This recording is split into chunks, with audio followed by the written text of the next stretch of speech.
Welcome to the Lindsay Hadley Podcast Show, where weekly I interview some of the world's most inspiring people from business, philanthropy, and entertainment. I love collecting humans, and these are some of my favorites I found along the way. This podcast has been brought to us by Capita Financial Network. Do you need help with the next steps of your financial plan? Think Capita. Capita is a financial network built around you. They have a team of financial advisors, CPAs, estate attorneys, Medicare providers, and Social Security experts to help you accomplish your financial goals. Call or schedule a complimentary consultation at 801-566-5058 or visit their website at capitafinancialnetwork.com. You can also check out their financial education podcast, The Financial Call, available on Apple, Google, Spotify, and YouTube. Welcome to the Lindsay Hadley Podcast Show. Today we have on as a guest one of my friends, Greg Shugar. Greg and I met at an amazing mastermind in Utah that we did that our friend Elliot Rowe put on. And I just fell in love with him. He's so magical and so dynamic and talented and unassuming and has no idea how actually talented he is. And I find that very endearing that he is so humble. And I'm excited to have him share his entrepreneurial journey. So many guests on our podcast get to share these harrowing experiences of building very successful enterprises. And Greg is one of such people that I want to hear his story. I'm just like, that's so inspiring. So Greg actually founded the tie bar. For many of you might even have worn his ties, but back in 2004, and built it to a very successful revenue position and then sold it. And I would love for us to hear a little bit, Greg. Maybe you can start off by sharing a little bit about your story, where you're from, your background, and what got you into e-commerce and selling ties. It's a great story. I'd love you to share. Yeah. Thanks for having me, Lindsay. So my quick background, I'm from Miami Beach, Florida, but I grew up there in the 70s and 80s. So what you might think of Miami Beach as today was not the way back then. It was very much like a small town feel. Ended up going to college in the Midwest, law school in the Midwest, where I met my wife, practiced law for 8 years. And like in year 7, had a moment where it was the morning, I was getting ready for work.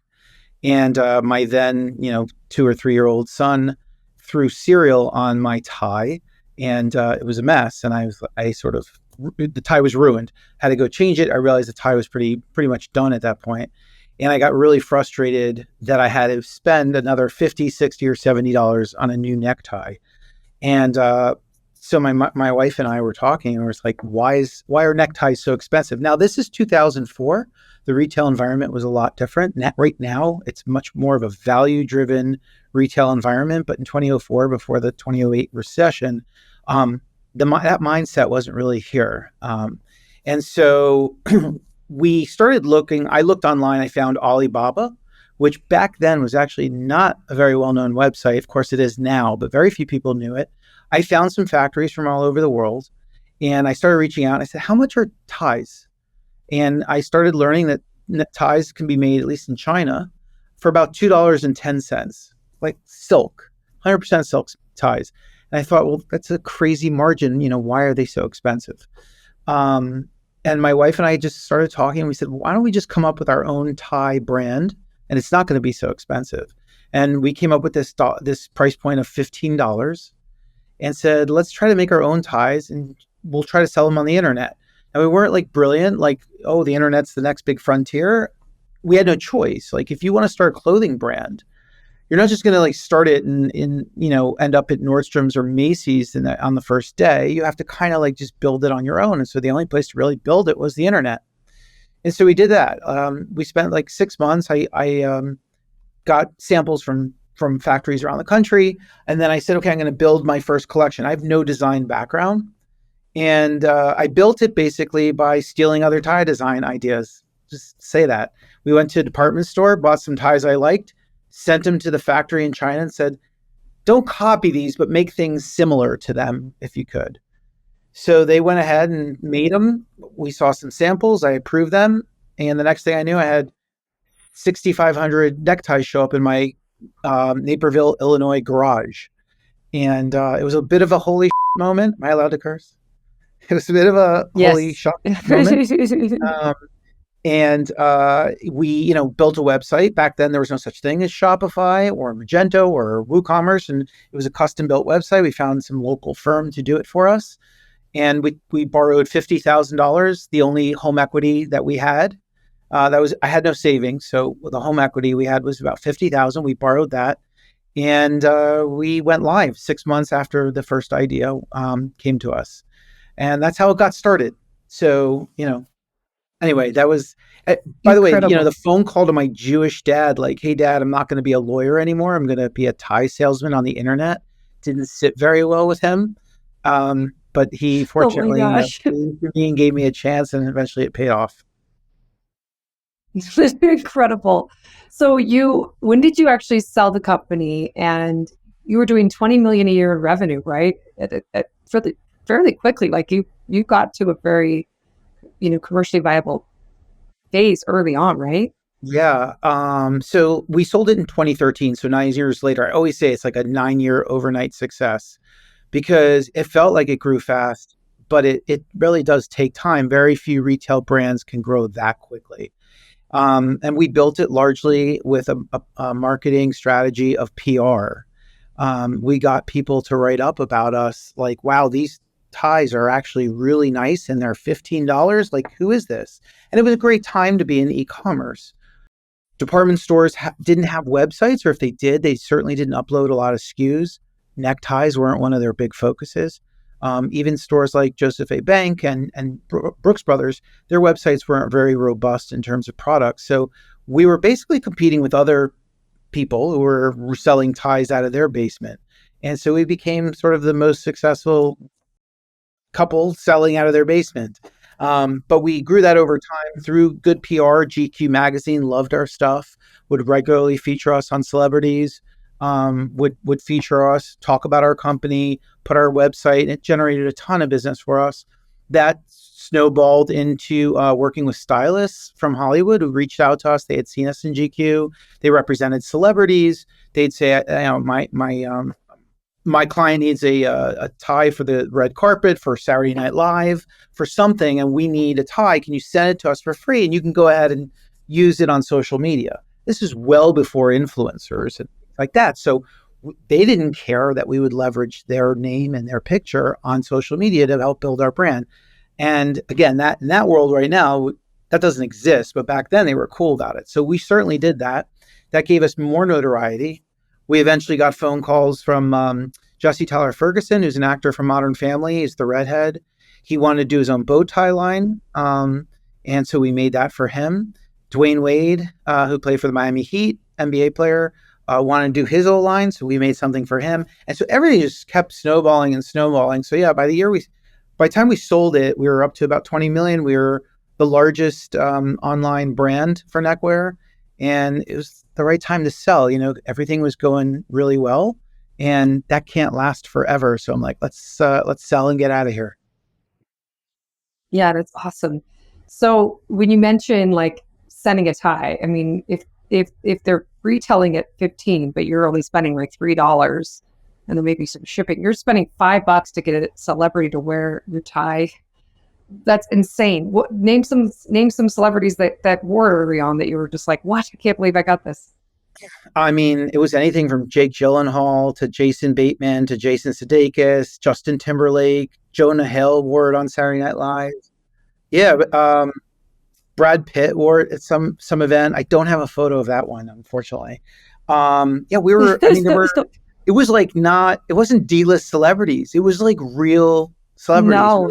We were in shock. It was so neat to just be this small suburban Chicago couple, to like put on the television, and like Jesse Tyler Ferguson, when we launched his bow tie line, announced it at the Emmys on the red carpet.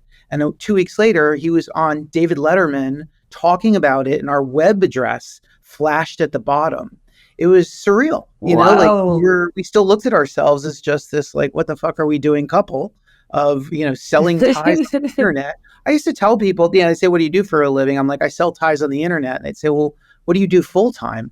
I'm like, no, that's a full-time job. Like, so it just felt weird to be like that and then seeing our stuff everywhere.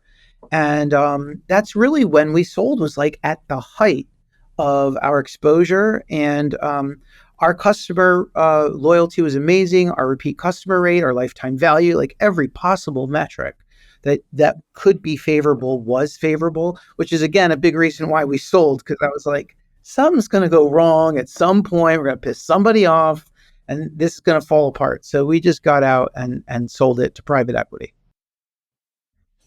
So tell me about that process. We're friends. I know a little bit about it, so I have a little bit of a insight, but do you feel any regrets about selling when you did? Because it sounds like it was the right time to sell, but maybe it wasn't the right people to sell it to, or how do you feel? Because I know for a lot of entrepreneurs, they experience kind of this heartbreaking downfall of like, once they hand their baby off and then people do not grow it, do not make it go on. And that has got to be so painful. Something you put 10 years of your life, blood, sweat, and tears, 9 years, and then you still were involved in a certain limited capacity, but they wouldn't listen to you and your advice, and here you were, it makes you question yourself. Maybe you can share a little bit about that. It's because I think a lot of entrepreneurs will find that very relatable. So what's sort of embarrassing is I was 40 years old and I didn't even know what private equity was. So I didn't quite know what I was getting into or what I should be expecting. We sold to in essence, the highest bidder. Seemed to make the most sense. We did hold a 14% equity stake after we sold it, but taking out 86% is pretty much almost a full exit. So there is a sort of an opportunity at a second bite of an apple, but more importantly, I think most founders want to see the next owners take the company to a level that founders didn't think they could do themselves. And certainly they want the company to grow to something that they could be proud of and point to one day and say, yeah, see that really big company? That started in my basement, I did that. And yeah. Yeah. And we screwed up. We sold it to a firm that had never done retail before. I think they were mostly in fintech. But they were the highest bidder. And so I sat on the board for, I think, 7 or 8 years. And it was a real struggle watching. Now we know they're going to make changes and we know we're not going to agree with everything, but it certainly felt like they were almost making decisions, like every decision was counter to what we would suggest. And a lot of times I would talk at board meetings and there was never feedback. It would just be like dead silence. And they would not heed my warnings when they made big decisions. So one of their early big decisions was they changed the price point from $15 to $19, even though costs hadn't gone up. They just thought they were leaving money on the table at $15. And I tried to express to them how the brand was built around the number 15 and that maybe one day they'll have to raise the price, but don't do it till you have to. And they were like, no, we're fine. We can do it. They even sent a letter to all the customers announcing the price hike, which is sort of like retail 101, the dumbest thing you can do. You're not supposed to tell your customers. Tone deaf thing. Yeah. You just do it quietly, And that really was one of the sad turning points of the company. The CEO who made that decision was fired, I think, just a few months later. They went through, I think, 4 CEOs the first 3 years. And so, yeah, it was hard. So just mismanaged. Yeah, just mismanaged. Well, it ultimately basically went bankrupt, went through an assignment for the benefit of creditors and was bought by a new company who owns it now. I met that company. They were one of the offers originally in 2013. And I know at least one of the people who runs it. He's an outstanding guy. I'm watching what they're doing with the company now, and I'm pleased. I'm very happy with where it is now. But unfortunately, the owners before then just didn't do a great job. And I think I'm at fault in part by not really understanding that it's not my company anymore. It's not my decision anymore. I should have, I think, been a little bit more realistic, understanding that going in. But I still think that they did a lousy job talking to the founder or one of the founders who can share really what the brand was about, what the company was about. Like I didn't keep great data back then, but my instincts were right all the time. And I'm not saying that as in an arrogant way.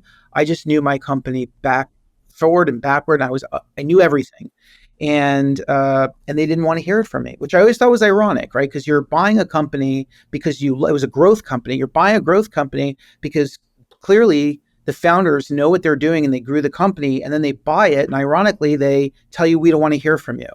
It's like, well, you bought it because we did know what we were From doing, me. and now you're not listening. Exactly.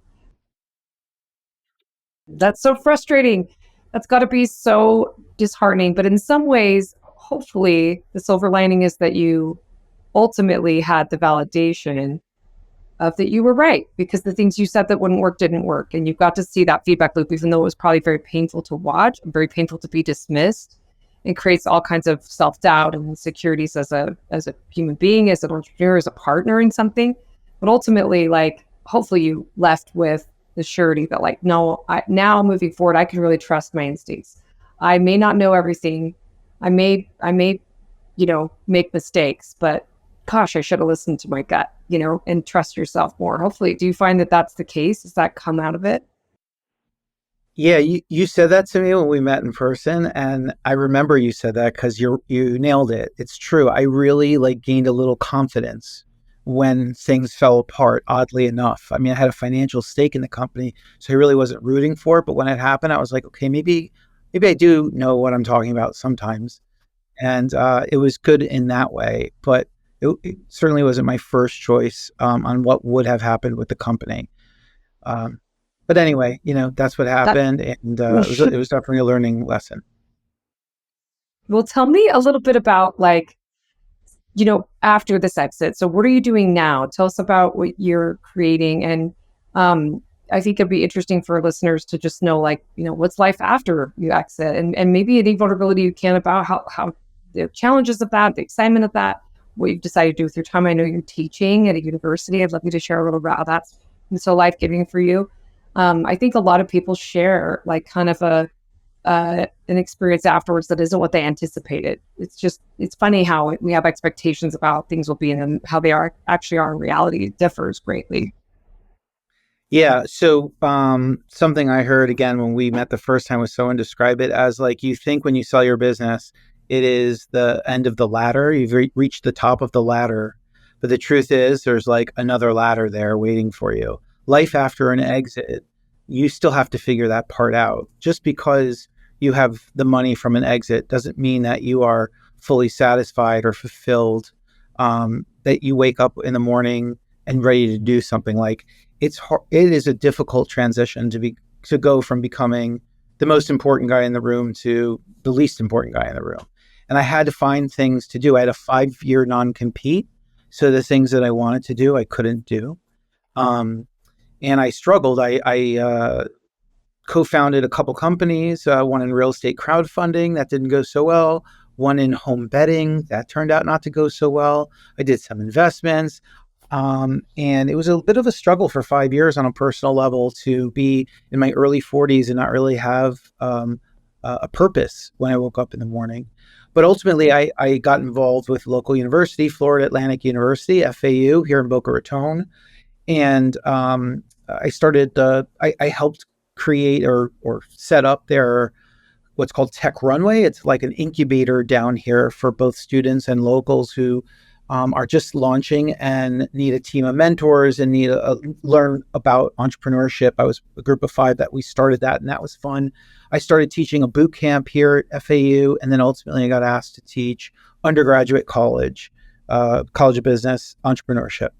And that's where I would say that I have found my most happiness professionally. I really enjoy teaching students who want to be there. So entrepreneurship is always an elective, at least at FAU. The kids who are in there want to be there, and I've discovered a good way to get them engaged and involved. I warn them on the first day of, like, what class will be like, and if they don't like it, they should definitely drop out. You have drop an ad the first week. It's a very involved class. Everyone has to participate and talk and be attentive. No phones, no computers, no nothing. You can't take notes in my class even. So, but it works. And I created, I think, a pretty good syllabus. And I've really loved teaching, as I've shared with you in the past. And that's, I would say, unfortunately, I haven't taught the last couple of semesters, and I'm looking to get back, I hope. But That's probably been the most enjoyable part of my post-exit life. I will say also that I bought a different company, an old necktie company that was a competitor of ours. It's a 30-year-old business, a made in America company up in Middlebury, Vermont. And I've been running that for 5 years. And I like it because it helps me become a better instructor. I'm involved in entrepreneurship now. The lessons I teach are based on what's going on now. Because entrepreneurship really isn't just, it's hard to really teach a skill set, working hard, being innovative. Those things are not easy to teach, but I can teach people how to come up with ideas, how to market their company, how to find suppliers to Yeah, create the product they want to sell, how to scale that sort of thing. So being in business myself currently allows me, I think, to be a much better instructor. that's so great, Greg. What's the name of the new tech tie company that you bought? It's Bow Ties of Vermont. Yeah, Bow Ties spelled of Vermont. Beav. Bow Ties of Vermont. And is that where is that in its life cycle? You've been running for 5 years. How Tell us a little bit about like what you're doing there to grow that, or what that experience has been like. So I think one of the things that attracted me to it was, unlike the business I sold, a necktie company, but a growth company, this one was kind of on the way down. So it was a bit of a turnaround company. It was owned by its second owners who had bought it from the founders. And I think they just, they struggled with the company. And so it was not in great financial condition when I bought it. So when I bought it, there was work to be done. There were costs to be cut. There were marketing opportunities they hadn't tried yet. The website was a disaster, which is tough for an e-commerce company. Like if your website's not right, and your e-commerce, I don't know where you're going with your Good business. luck. Yeah. Yeah, right. I liked the challenge that I had to turn it around. Of course, soon after I bought it, the pandemic started. And but we did quickly pivot and started selling masks. The mask business was extremely lucrative, like crazy lucrative, which was great in many ways. Of course, nobody was happy that COVID was going around. But we were selling masks, designing and selling masks. We became one of the biggest mask companies quickly in the country. But the truth is, Wow. the vaccine got out and people got vaccinated, and eventually, COVID died out and the demand for masks ended. By the way, I have about 200,000 masks still in stock. So if anyone wants to buy them for a good deal, give me a call. But now we're back to being this like small little tie company, and I kind of like it. I don't want a big company right now. My life, I like to play tennis and pickleball in the morning. I don't want to come home after 5 o'clock. I like seeing my kids. I don't want to work weekends. So it's a perfect life for me, a perfect sized business. And I really enjoy the people that work with us. Amazing. So is it just bow ties or does actual neckties as well, Greg? Yeah, it's everything. So it was founded in 1993 as a bow tie company only. That's why it's called Bow Ties of Vermont. One of the things I did is I expanded into other products. They had done it a little bit, but I've really tried to push neckties, pocket squares, cummerbunds, again, things they sold, but I don't think they marketed heavily enough. And we're starting to do that a lot more. And so our product offering is more diversified, and our sales are more diversified. So we really do everything men's accessories. We even started getting into women's accessories, which is also going kind of nicely, not as quick. I'm learning that women shoppers are a little more finicky, not as loyal. They like to spread their money out over many brands. Guys, we see something we like, it fits us, they get us, and we're in, and so I love male customers for that reason. But anyway, so we do a lot of other things now. I would still say we are, I know we are the largest made in the USA bow tie company. And Wow. again, sort of a perfect size for me. I really enjoy it. You're so great. So why not rebrand it? Because the bow ties of Vermont wouldn't tell a consumer when you have the tie bar. That was a great brand. I mean, I know you didn't come up with bow ties for Vermont, you inherited it, but that like I wouldn't know that you had all of these different offerings. I would think it's just bow ties. Also, Vermont makes it feel very regional and parochial or whatever. But tell us a little bit why What was your decision in not like completely rebranding and giving a refresh like you did with your last brand? I mean, part of it was like, it was already a 26-year-old company. We have a lot of SEO already built up. We get a lot of searches for the words bow ties Vermont. So it would be hard to like just suddenly flush all that away. You're right that there is a sort of like, when you call yourself Bow Ties of Vermont and then you say, well, but we also sell a lot of other things. It's true. It does kind of pigeonhole us, and it's a little bit of a problem. I did rebranding when I got there. It felt a little bit more regional, the company, and a little, lack of a better word, hokey. Not a bad thing. But I tried to fine tune it a little bit, make us look a little bit more higher end, which we are. And so I did rebranding in that way, logo change, font changes, just the whole presentation, and our photographs and everything. But maybe it is time for like a name change. But I do worry honestly about SEO. We happen to be in Yeah. great positions for SEO. We're on the first page of a lot of important key terms. And when you change your domain or you change the name of your company, you lose it all, and it's very risky to really get it back. Yeah. So here's a fun idea. Take this advice with a grain of salt because I'm not, I in the love your retail business, advice. but a friend of mine had the most successful company in the world for eyelashes and hair extensions. And he would just create a whole new brand, keep the original brand, not undo it, not undo the SEO, not undo the customer base, but just white label a whole new brand. It was the exact same products. He would just come up with a whole new brand and market to a different audience. So he would, for example, it's really funny. They'd have like the same customer service lines answering questions. And it's like, if it came in a certain line, it would be like the one brand, another brand, but it was all the same product, just rebranded over and over and over. What ended up happening is you'd have some of this really funny, but somebody would be like, I don't like these eyelash extensions. I'm going to go with the new, hottest new thing. And they're like, okay, well, I hope it goes well for you. Pick up the phone call. It's the same company. You know what I mean? So like, it was all about perception. He would make some of them more expensive, even though they're the same, right? Like it was all, anyways, fascinating idea. Because it really is a lot of times in brand, if you have a good quality, if you're not taking advantage of exploiting people, it is really just Yeah. perception, right?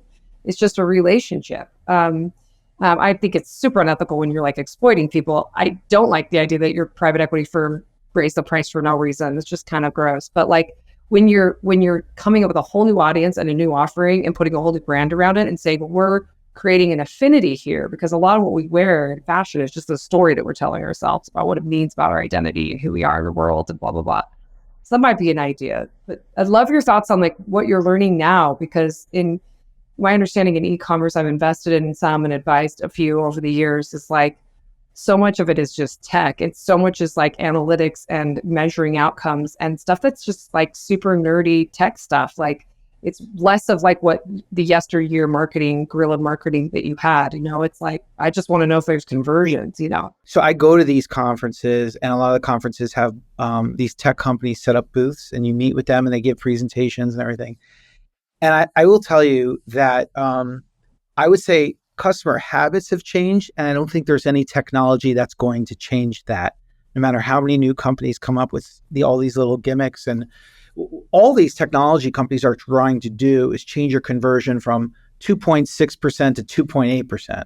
I mean, that's how little they move the needle. We are now at the mercy of people's habits. So what does that mean? Like, what used to be, you used to go on Google and type in ties, you click on a couple ads, you see one that you like, you buy it, you're out.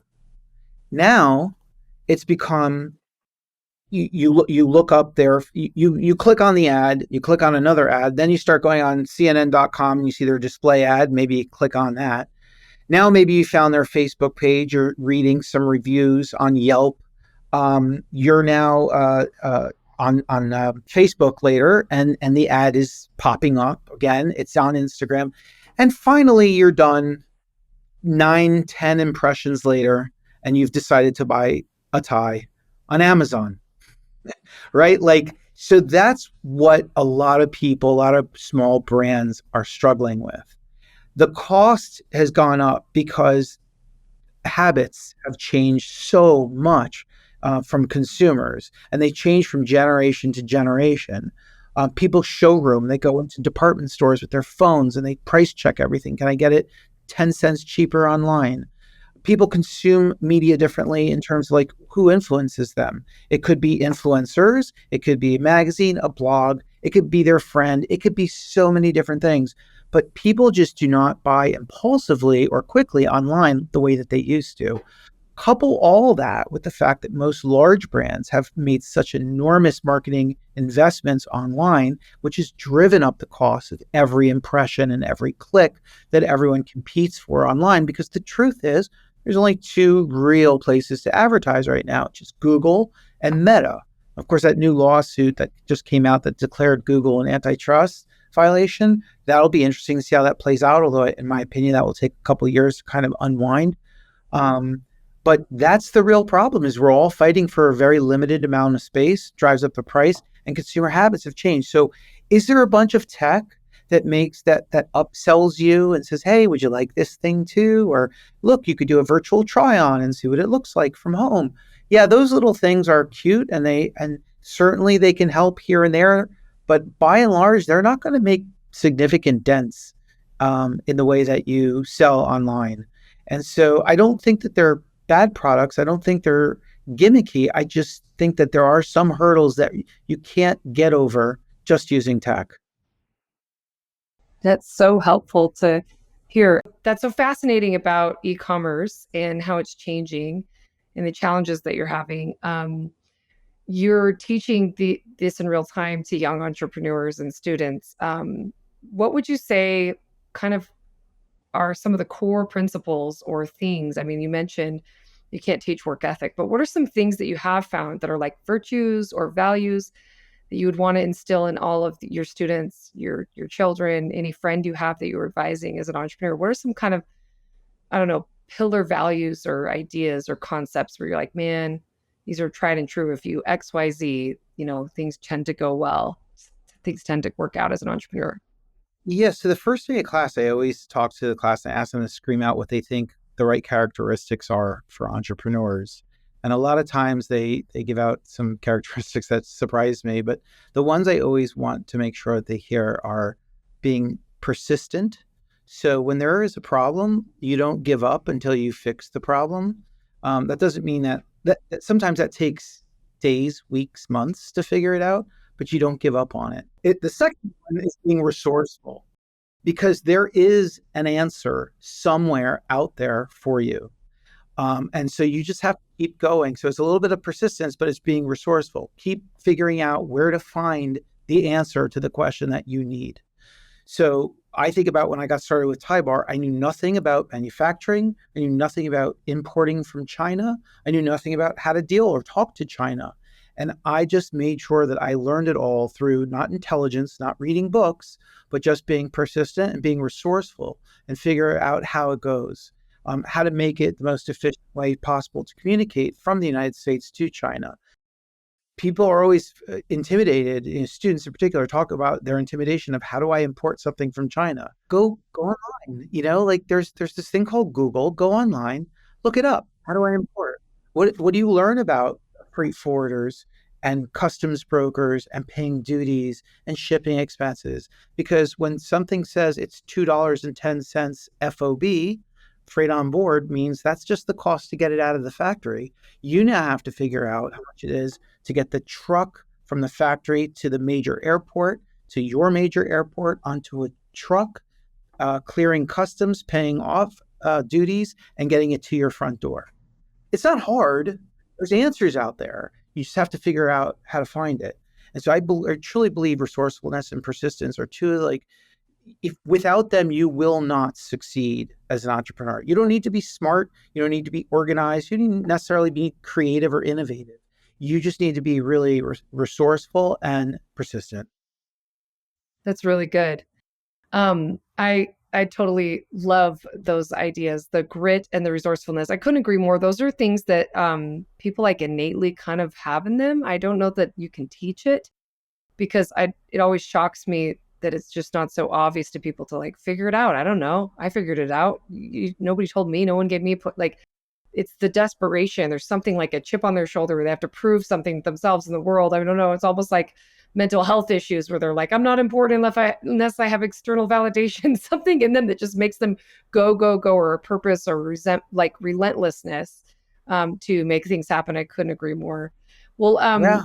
Greg, I think kind of like wrapping up kind of my last question for you is in terms of the journey and like, I love that you said there's a second ladder that you realize finally that you don't really arrive.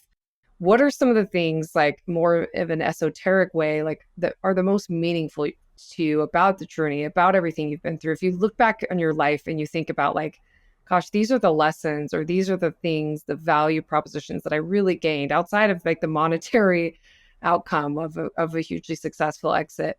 What is it that you really feel are like the treasures of the journey that you gained as an entrepreneur? I think the one thing, and it sounds cliche, but I always made sure to keep the balance. And when the kids are little, the balance is trying to do as much work when they fall asleep at 8 p.m., trying to get as much done between 8 p.m. and 1 a.m. Like, make sure that you coach their games, attend their practices, go to the dance recitals, and just be present when you're there. And that to me, like, I just always made sure, because I think as a lawyer, not only are you working your ass off, you're pretty much at the mercy of either the partners you work for or the clients you work for or both. And so when you're an entrepreneur, usually you can pretty much dictate a lot of your own hours. And so I always made sure to work around their lives. And I would work when they were busy and they were sleeping or they were at school. I remember in our biggest growth years, I still prioritized picking up my kids at elementary school every day. It was so important to me to be a part of that. And I was so grateful to be able to do that. And they would, like I said, they'd go to bed at 8 p.m. and I just start working again. And the truth is, like, there's a lot to be said about working with your spouse, but that's not great. But the upside is you do get to see them and spend a lot of time with them. I will tell you, like, towards the end, my then 10-year-old son, we were at dinner one night and he said, Mom and Dad, do you guys ever talk about anything except the business? And we really felt kind of bad. We were like, oh my God, is that really all we talk about? And so, yes, you still also have to balance a little bit about being partners with your spouse, business partners, and life partners. And I think we did a good job. I think like anything, we talked about business a lot, but we did a nice job. And after we sold, we never were in business again together, even though I think we were great business partners. We have separated our business lives. And I think we've done a good job of, maintaining our personal relationship.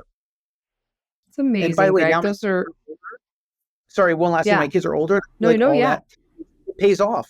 My kids like me. They want to hang out with me. They want my advice. They text me and call me and they come over. So I was just going to say, like, all that I put in when I was younger and they were younger, it to me has paid off and it was well worth it. Wow, that's so beautiful. Those are really good pieces of advice and take home for anyone who's in the middle of building, just to not let that, we're all juggling balls here, but there's some balls that are glass balls, and our families and our children and the relationships in our life are what matter most. So thank you so much, Greg, for coming on the show, for your beautiful heart and mind. I'm so grateful to know you and call you a friend. And I'm just wishing you all the best in the next ladder that you're climbing. Thanks, Lindsay. You're so nice. Thank you. Thank you so much for coming on. Do you need help with the next steps for your financial plan? Think Capita. Capita is a financial network built around you. They have a team of financial advisors, CPAs, estate attorneys, Medicare providers, and Social Security experts to help you accomplish your financial goals. Call to schedule a complimentary consultation at 801-566-5058 or visit their website at www.capitafinancialnetwork.com. You can also check out their financial education podcast, The Financial Call, available on Apple, Google, Spotify, and YouTube.